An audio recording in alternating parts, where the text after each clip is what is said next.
Selamat siang Mbak Min. Perkenalkan, nama saya Wilhelmina Alfredsya Buling. Di sini saya akan membahas tugas hari ini, yaitu review jurnal. Tapi sebelumnya mohon maaf kalau saya harus menggunakan Canva karena Zoom saya ternyata tidak bisa keluar suaranya ketika saya sudah selesai record dan ini sudah take beberapa kali. Karena mungkin ini juga waktu, maka saya menggunakan Canva supaya ukurannya nanti juga lebih efisien. Nah, di sini saya akan mereview sebuah jurnal dari FEB yang saya ambil dari jurnal FEB KSW, yaitu dengan judul Dynamic Portfolio Formulation Using Bitcoin and LP45 Stock dengan penulis Isna Agita dan Mbak Robi Yanto dari jurnal FEB KSW.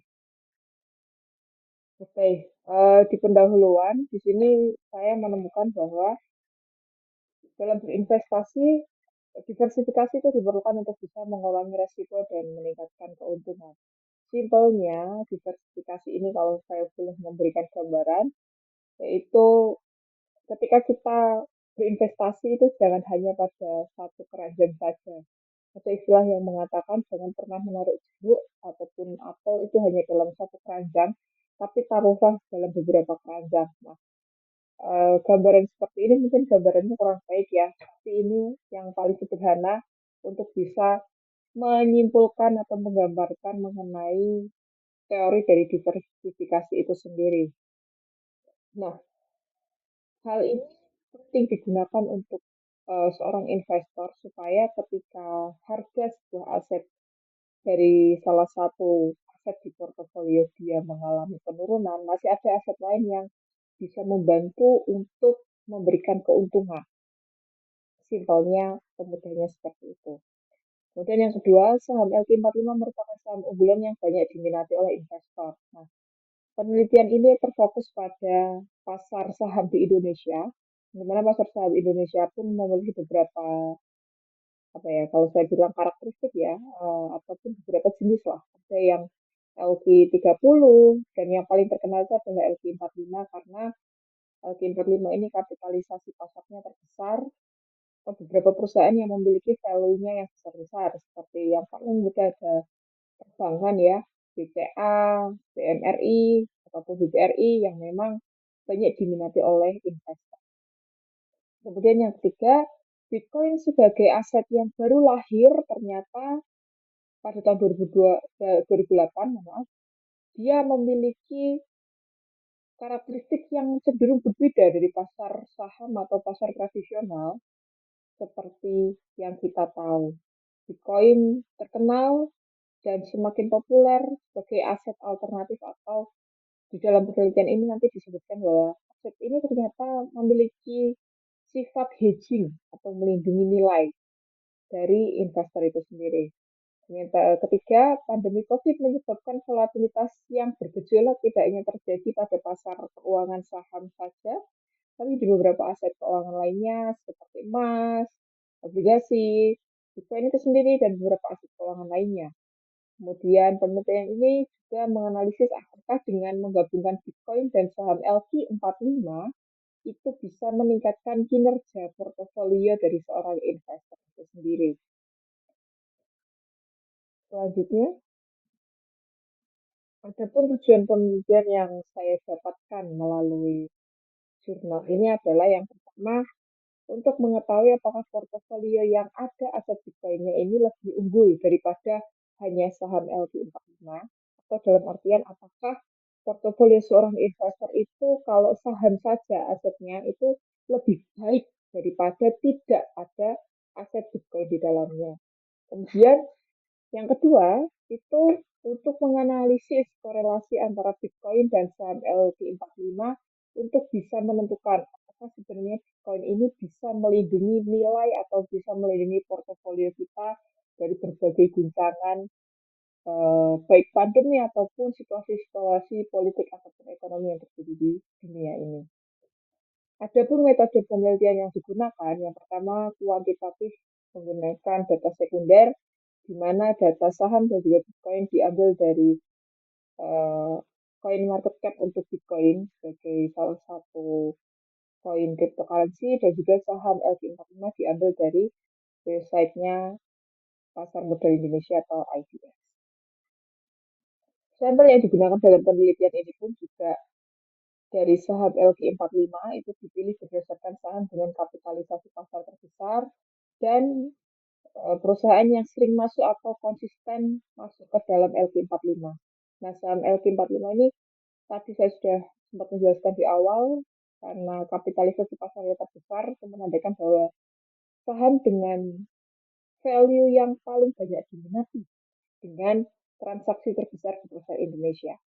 Kemudian yang ketiga, metode yang berbeda itu juga ditampilkan di penelitian ini, di mana metode yang digunakan adalah metode GARS, di mana metode ini jauh lebih akurat daripada metode statistika yang hanya menguji berpengaruh atau tidaknya sebuah aset atau sebuah variabel satu dengan yang lainnya.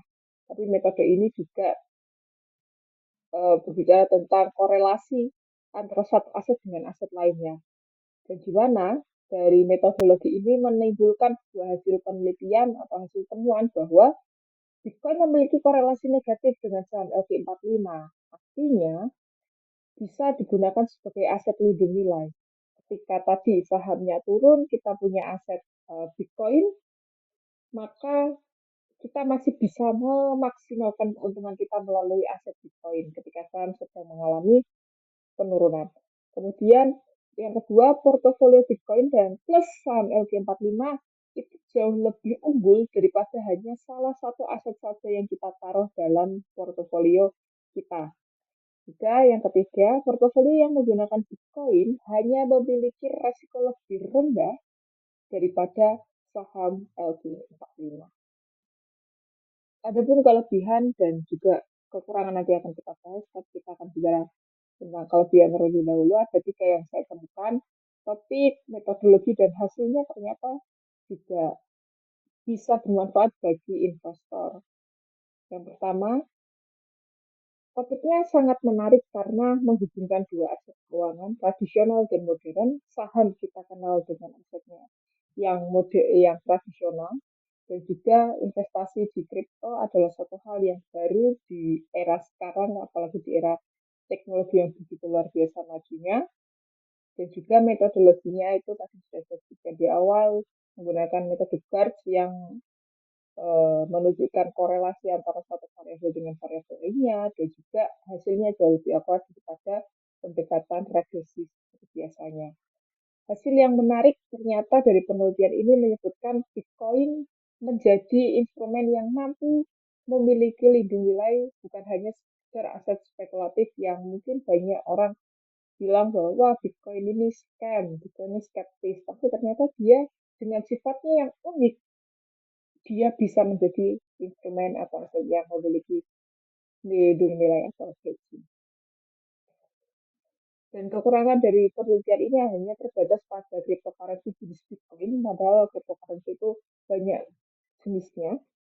Dan juga pasar saham di Indonesia hanya terfokus pada LQ45 saja dan tidak membandingkan dengan aset yang sama-sama memiliki high risk high return-nya, yaitu emas ataupun instrumen lainnya seperti obligasi, SUN, SBN, dan lain sebagainya. Nah, periode analisis ini hanya singkat, hanya fokus pada tahun 2020 atau pada masa pandemi, awal pandemi sekali. Padahal kita tahu awal pandemi itu dimulai di 2019 akhir, itu mulai dari China, kemudian merebak ke seluruh dunia, hingga selesainya itu sekitaran 2022. Gitu. Dan yang terakhir, kurang bahasan mengenai resiko dari Bitcoin itu sendiri. Memang Bitcoin terkenal dengan aset yang sangat volatil, tapi di penelitian ini tidak membahas secara rinci ketika kita membeli Bitcoin, apa saja yang kita dapatkan nantinya. Apakah hanya sekedar value ataupun hal yang lainnya. Di penelitian ini tidak dibahas secara eksplisit. Terakhir, kesimpulan, ada dua kesimpulan yang saya tulis, yang saya dapatkan setelah membaca jurnal ini beberapa kali. Yang pertama, Bitcoin terbukti secara efektif untuk menjadi aset yang memiliki lindung nilai dalam portofolio saham LQ45, dan juga portofolio dengan adanya aset Bitcoin memiliki resiko jauh lebih rendah daripada dan kinerja yang lebih better lagi. Nah, penelitian ini juga memiliki implikasi untuk investor yang harusnya bisa membantu investor dalam memutuskan keputusan untuk bisa berinvestasi.